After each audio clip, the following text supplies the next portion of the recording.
మనం నేర్చుకోవాల్సిందంతా గ్రహింపులోకి వచ్చినప్పుడు ఇంకొచ్చే బిడ్డ అంటాడు. అప్పుడు మన పుట్టింటికి మనం వెళ్తాం. ఏది మన పుట్టిల్లు? అది పురుషోత్తం గారు చెప్పాడు.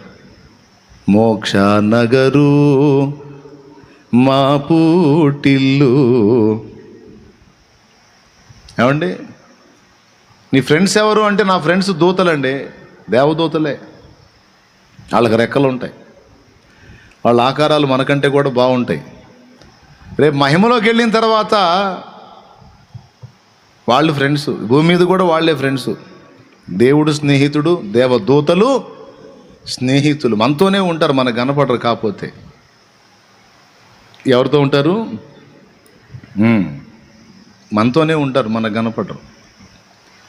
ఇక్కడ ఉన్నప్పుడు దేవదూతలు మనతోనే ఉన్నారు, వాక్యమే చెప్పింది. ఎందుకంటే మనకి సెక్యూరిటీ.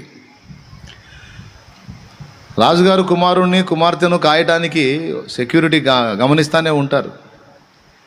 కానీ వాళ్ళ వ్యక్తిగత చర్యల్లో మాత్రం వీళ్ళు ఎంటర్ అవరు.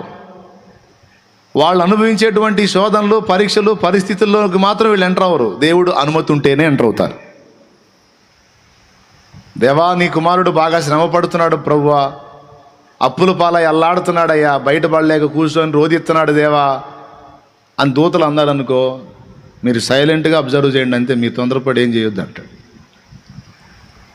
పాపం నీ బిడ్డగా ఏడుస్తున్నాడు కదా తండ్రి అంటే, నాకు తెలుసు, మీరు సైలెంట్గా ఉండండి అంటాడు.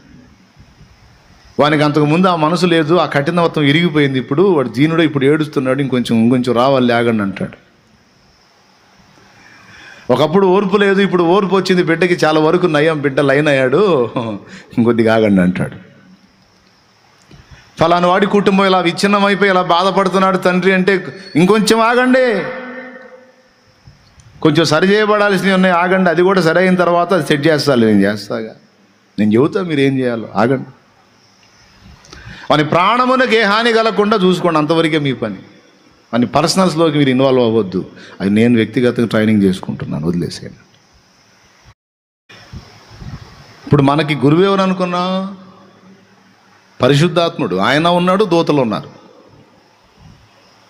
యేసయ్య తండ్రి కుడిపార్శ్వన ఆసీనుడై ఉన్నాడు, తండ్రి పరలోకమందు ఉన్నాడు. తండ్రి పెద్దన్న అక్కడ ఉన్నారు. ఇప్పుడు పరిశుద్ధాత్ముడు వచ్చి భూమి మీద గురువులాగా మనకి అన్ని పరిస్థితుల్లో గుండా తీసుకెళ్తున్నాడు. మనం వెళుతున్న అన్ని పరిస్థితుల్లో పరిశుద్ధాత్ముడు ఉన్నాడని మర్చిపోవద్దు. మనము ఆయన మనం ఒకరితో ఒకరం పెన వేసుకున్నట్టు ముద్రించబడ్డామని ఎఫెసీ పత్రిక 4లో సాక్ష్యం ఇచ్చింది.